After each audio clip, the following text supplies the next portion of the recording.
ధైర్యంగా వచ్చి మైక్ పట్టుకొని president, secretary, treasurer, growth officer, అలాగే ట్రైనింగ్ ఆఫీసర్ పొజిషన్స్ తీసుకుని వాళ్ళు ఒక 40 మంది సంఘాన్ని పెట్టుకుని ఒక్కొక్క డిజిటల్ మహిళ ఒక్కొక్క కేటగిరీ నుంచి వచ్చి వాళ్ళు ఈరోజు సంఘాలు నడిపించుకుంటున్నారు మేడం. 100 సంఘాలు మేడం. ఇదొక విప్లవం అవుతుంది, రివల్యూషన్ అవుతుంది. ఎందుకంటే కిట్టి పార్టీలు పెరిగిపోతున్న తరుణంలో బయట విచ్చలవిడి పార్టీలే ఎక్కువైపోతున్నాయి తప్ప నువ్వు ఇది కాదు, నీలో ఉన్న శక్తి నువ్వు ఐడెంటిఫై చేసుకోకపోతే భూమిలో కలిసిపోతుంది, చచ్చే లోపు ఒక్కసారి ఐడెంటిఫై చేసుకో అనే ఒక మూమెంట్ మేడం డిజిటల్ మహిళ. ఇప్పుడు చెప్పండి, సివిల్ సర్వీసెస్ అయిపోయి ఉంటే ఇంత రెవల్యూషన్ మీరు తీసుకొచ్చి ఉండేవాళ్ళ. ఆయన అద్దంకి శ్రీధరబాబు గారు మాట అన్నారు, సివిల్ సర్వీసెస్ కూడా ఒక పర్టికులర్ వాటిని చూస్ చేసుకుంటారు వాళ్ళు, they are meant for it అన్నట్టుగానే ఉంటుంది అంజలి. అలాగే మీరు అటువైపు కాలేదు అని అంటే డెఫినెట్గా అంతకు మించి ఇంకేదో భగవంతుడు మీకు రాసిపెట్టి ఉంచాడు. మీలో ఉన్న స్ట్రెంగ్త్ ఇంకెక్కడో ఉంది. సో అది ఇప్పుడు బయటకు వచ్చింది మీ డిజిటల్ మహిళ రూపంలోనండి. మామూలుగా సివిల్స్కి ప్రిపేర్ అయ్యే వాళ్ళకి కూడా మేడం బ్రాడర్ పర్స్పెక్టివ్ పెరుగుతుంది మేడం. సోషల్ ఇష్యూస్ కానీ కరెంట్ అఫైర్స్ కానీ చదవడం వల్ల ఇది కదా విషయం, ఇది కదా. అండ్ మేడం ఈ ఇంటర్వ్యూ చూసేవాళ్ళు కాదు ఎవరైనా కూడా, if you want to be the greatest human being on earth, solve the problems of people.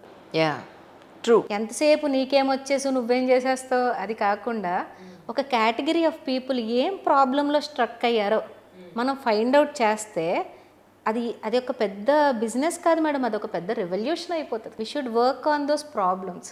సివిల్స్కి prepare అయ్యే వాళ్ళకి ఇది బాగా తెలుస్తుంది. సో ఇప్పుడు మీరు డిజిటల్ మహిళలో మీరు చేస్తుంది అదే అనుకుంటున్నాను నేను. వాళ్ళ పర్సనల్ అవనివ్వండి, ఫైనాన్షియల్ అవనివ్వండి, ఫ్యామిలీ పరంగా అవనివ్వండి, సొసైటీ పరంగా అవనండి, వాళ్ళు తీసుకొచ్చే సమస్యలు మీ వరకు వచ్చిన తర్వాత సొల్యూషన్ దిశగా వాళ్ళకు ఒక మంచి వే చూపించడం. ఇది శక్తి సంపద స్వేచ్ఛ క్యాప్షన్ మేడం. నువ్వు సంపాదిద్ది కానీ నీకు సంపాదించాక నేను సడన్గా నీ దగ్గర ₹1,00,00,000 పెట్టి వెళ్ళిపోతే హ్యాండిల్ చేసే శక్తి నీకు ఉందా అసలు మేడం?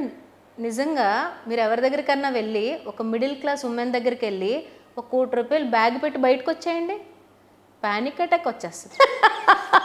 నిజం మేడం. అంటే ముందు నువ్వు స్ట్రాంగ్ అవ్వాలి. అవును, స్ట్రాంగ్ అవ్వాలి నువ్వు. ఒకనొకప్పుడు నన్ను ఇలాగే అన్నారు, అంజలికి పాపం డబ్బులు సంపాదించడం రాదయ్యా, ₹1,00,00,000 ఇస్తే ఏం చేయాలో కూడా తెలియదు అమ్మాయి. సంపాదించడం రాక కాదు మేడం, ఆ మనీకి సిద్ధం కాక బుర్రా. అదే నిజంగా అంత డబ్బు వస్తే ఏం చేయాలో మరి సిద్ధంగా లేని వాళ్ళ దగ్గర డబ్బులకి ఏమొస్తుంది మేడం? లక్ష్మీదేవి ఎందుకు వస్తుంది చెప్పండి? అందుకు డిజిటల్ మహిళ శక్తి సంపద స్వేచ్ఛ. ఫస్ట్ ఆ మైండ్ సెట్ బిల్డ్ చేసుకో. ముందు నీలో ఉన్న టాలెంట్ ఏంటిది బయటికి, దాన్ని పాలిష్ చేద్దాం. డబ్బులు ఎందుకు రావు ఈరోజు మేడం? టాలెంట్ ఉండి స్కిల్ ఉంటే ఈరోజు డబ్బులు ఎందుకు రావు? దానికోసం ఏం చేస్తున్నాను మేడం, ఒక 3 months ఏఐ టూల్స్ మేడం. మా డిజిటల్ మహిళలో 10th class చదువుకొని ఆవిడ కూడా ఏఐ సాంగ్ రాస్తుంది మేడం. క్యాన్వాలో పోస్టర్, తన టైలరింగ్ పోస్టర్ తనే రెడీ చేసుకుంటుంది మేడం. తను పొడి తయారు చేసి నెయ్యి పోసుకుంటూ ఆ పొడి వేడి అన్నంలో కలుపుకుంటూ తింటూ రీల్ పెడుతుంది మేడం. ఎందుకు రారు లీడ్స్, ఎందుకు రారు క్లయింట్స్? జస్ట్ ఏదో ఒకటి నువ్వేం చేయగలవు ఐడెంటిఫై చేయి. నేను స్ట్రాటజీ చెప్తా.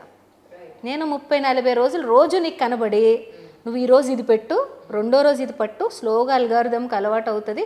నువ్వు 30-40 రోజులు పెట్టేటప్పటికి నీ క్లయింట్స్ అలవాటు అవుతాయి. డిజిటల్ మహిళలో ఇంకో మ్యాజిక్ ఉంది మేడం. చెప్పండి. ఈ 11,000-12,000 మంది అయ్యారు కదా మేడం. ఇది ఎవరైనా ఒక ప్రోడక్ట్ ఉందనుకోండి మేడం, ఇక్కడ కల్ట్ ఫీలింగ్ అనమాట. బై ఫ్రమ్ డిజిటల్ మహిళ, సెల్ టు డిజిటల్ మహిళ. ఇప్పుడు నేను ఒక రోజు ఒక ఆమెకి క్యాన్సర్ డిటెక్ట్ అయింది మేడం. లోపలికి వచ్చాకనే డయాగ్నైజ్ అయ్యింది బ్రెస్ట్ క్యాన్సర్. బాగా ప్యానిక్ అయిపోయారు, 3rd stage వచ్చేసారు. అప్పటికి ఆ ముందర రోజు స్టాక్ కొని తెచ్చేసుకున్నప్పుడు ఇంకా ఏం చేయాలో ఆవిడకి అర్థం అవ్వట్లేదు. సెషన్స్లో ఇలాగే చెప్పారు, ఇంకా నాకు భయం వేస్తుందండి, హాస్పిటల్కి వస్తున్నాను నాకు తెలీదు, ఈ స్టాక్ అంతా ఏం చేయాలి, డబ్బులు కూడా లేవంటే జస్ట్ ఒక కాల్ మేడం, డిజిటల్ మహిళాస్ లెట్ సపోర్ట్ హెర్. కొనేసారు మేడం స్టాక్ అంతాను. ఏంటి మెటీరియల్ ఏంటండి అది? జస్ట్ మన చీరలే కదా మేడం. చీరలేనా? ప్రతి అమ్మాయికి చీర అవసరం కదా. అంటే కమ్యూనిటీ మేడం. నా తోటి డిజిటల్ మహిళే కదా, నాలాగే ఏదో కష్టపడి చేద్దామనే కదా ఇక్కడికి వచ్చింది. ఒక ఆమె ఆయిల్స్ తయారు చేసింది మేడం. నేను వాళ్ళ ఇంటికి వెళ్ళి కూర్చొని ఇంటర్వ్యూ చేశాను. మొత్తం ప్రాసెస్ చూశాను మేడం, చాలా జెన్యూన్గా అనిపించింది. కొనండి అన్నాను అంతే. అప్పటికి నెలకి 10 బాటిల్ వెళ్తున్నాయి మేడం. రోజుకి ఆ రోజు సేల్స్ 84,000 వరకు వెళ్ళిపోయింది మేడం. అంటే కమ్యూనిటీలో కూడా అప్పర్ క్లాసు రిచ్ ఇంకా అదే పర్వాలా, కానీ middle class women individual startups entrepreneurial journey support చేసే వాళ్ళు కూడా లేరు, ఖర్చు పెట్టుకోలేరు, అవును, పెద్దగా వెళ్ళి బ్రాండింగ్లు చేసుకోలేరు. నీ బ్రాండ్ నువ్వే అవ్వు, కరెక్ట్, నీ వీడియో నువ్వే చూపించు, ఇలా ఫోన్ పట్టుకుని ఇలా తీయడమే కదా అవును అని స్క్రీన్స్ టు సక్సెస్ డిజిటల్ మహిళాస్ని అలా తీసుకువెళ్తున్నాము. జస్ట్ ఒక ఫోను, నీ టాలెంట్ అంతే, ఏం అక్కర్లా, ఒక రైట్ కోచ్, నేను ఆ పొజిషన్ తీసుకుని చెప్తున్నాను మేడం. చాలా బాగా నడుస్తుంది మేడం ప్రోగ్రాము. త్వరలో 1,00,000 అయిపోతాం. అంటే మొత్తం మొదలుపెట్టిన 6 నెలల్లో మేడం ఈ రిజల్ట్ అంతా అగ్రెసివ్గా చేస్తున్నాం, సైలెంట్గా ఏదో మోడ్లు. అండ్ పెయిడ్ ప్రోగ్రామే మేడం, ఫ్రీగా చేయట్లా. నేను ఫ్రీగా 1 సంవత్సరం చేశాను, ప్రోగ్రామ్ క్లిక్ అవ్వలేదు. ఫ్రీగా చేసిన 1 సంవత్సరం ప్రోగ్రామ్ క్లిక్ అవ్వలేదు మేడం. ఎప్పుడైతే లెవెల్స్ పెట్టాను మేడం, సిల్వర్, గోల్డ్, డైమండ్ అని లెవెల్స్ పెట్టి డ్యూరేషన్ డిఫైన్ చేశాను. రూపాయి కట్టినోడికే బాధ్యత ఉంటుంది మేడం కూర్చోవడానికి. నేను రూపాయి కష్టపడి కట్టాను, ఎలాగైనా నేర్చుకోవాలని కూర్చుంటున్నారు. ఫ్రీ సర్వీసులు అవి చాలామంది కమెంట్లు పెడతారు మేడం. ఎప్పుడైనా నేను ప్రోగ్రామ్ యాడ్ అది వేసినప్పుడు పెద్ద మోటివేషనల్ స్పీచ్లు చెప్తారు, ఫ్రీగా చేయొచ్చు కదా అని. పెద్ద మోటివేషనల్ స్పీచ్లు చెప్పడానికి, ఒక సిస్టమ్ మెయింటైన్ చేయడానికి, ఒక కంపెనీ మెయింటైన్ చేయడానికి, మా స్టాఫ్ని మేము చేసుకోవడానికి, మన ఎక్స్పర్టైజ్కి మేడం, మన స్కిల్కి, అవును, దేశ విదేశాలు వెళ్ళి అన్నీ నేర్చుకుని వచ్చి భారతదేశంలో ఎన్నో చేసి ఇవన్నీ నేర్చుకున్నవి బయట పెట్టడానికి అందరికీ ఫ్రీగా చేసి నేను ఎక్కడ కూర్చోవాలి మేడం లాస్ట్లో? కరెక్ట్. అంటే ఈ మైండ్ సెట్ మనుషులకి అలవాటు అవ్వాలి మేడం. ఫ్రీగా వచ్చింది ఏది నిలవదు. ఎవరైనా వచ్చి మనకు ఫ్రీగా ఏమైనా పెడుతున్నారంటే పెద్ద టెండర్ ఉంటుంది. క్లాసుల్లో కూడా అదే చెప్తాను మేడం. ఆ పక్కింటోడు వస్తాడు నీ దగ్గరికి, అమ్మ నేను కూరగాయలకి వెళ్తున్నాను, నేను తెచ్చుకుంటున్నాను, నీకు తెచ్చిపెట్టేస్తానులే అంటాడు. పక్కింటోడికి నీకు పని ఏంటి? ఆదివారం ఫోన్ చేస్తాడు, చెల్లమ్మ కేజీ చికెన్ తెస్తున్నాను, నీకు ఇంకొక కేజీ యాడ్ చేసేస్తాను అంటాడు. ఏ రకంగా నీకు చెల్లి అయ్యాడో నాకు, అన్నయ్య అయ్యాడో నాకు అర్థం అవదు. కరెక్ట్గా 3 నెలలు మీ ఇద్దరికి పరిచయాలు పెరుగుతాయి.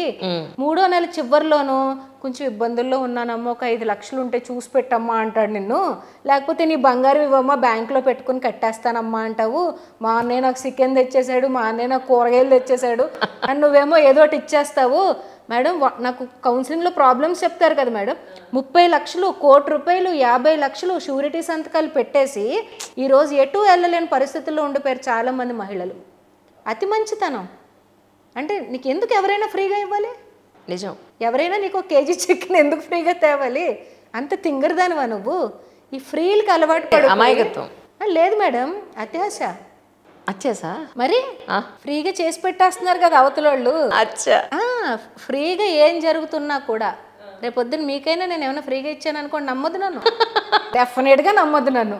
ఎందుకండి ఎవరికైనా ఎవరు ఫ్రీగా ఇస్తారు? ఏదైనా కోరే కదా మేడం, ఏదైనా రిటర్న్ ఎక్స్పెక్ట్ చేస్తారు కదా. అవును. అందుకని నేను ఎవరైనా అలా అడిగినప్పుడు కూడాను, కట్టు, నువ్వు ఫ్రీగా ఉన్న ప్రోగ్రామ్స్లో జాయిన్ అవ్వు, నీకు తర్వాత వాళ్ళలో పెద్ద టోపీ పెడతారు, అప్పుడు రియలైజ్ అవుతాను. నేను ఆ రకం కాదు, నా విలువ ఎంతో నేను తీసుకుంటా, ఆ విలువకు 10 విలువ నేను నీకు ఇస్తా. అంటే ఉమెన్ ఈ మైండ్ సెట్ కూడా కొంచెం అలవాటు తప్పించుకోవాలి మేడం. వాళ్ళు చేసేస్తున్నారు కదా, వీళ్ళని మీదకి ఎక్కిచ్చేసుకొని ఆ బార్డర్స్ క్రాస్ చేసేసి ఇంట్లోకి అవతల వాళ్ళని రప్పించేసి ఫ్యామిలీ అతలాకుతలం చేసేసి తర్వాత కూర్చొని ఆడవడం వల్ల కూడా బెనిఫిట్ ఉంది. అవును. అందుకే డిజిటల్ మహిళలో శక్తి, సంపద, స్వేచ్ఛ. First mind set. నీకు ఫ్రీగా ఏం తీసుకోకు, కష్టపడు, స్కిల్ ఉంది నీకు, అది బయటకి.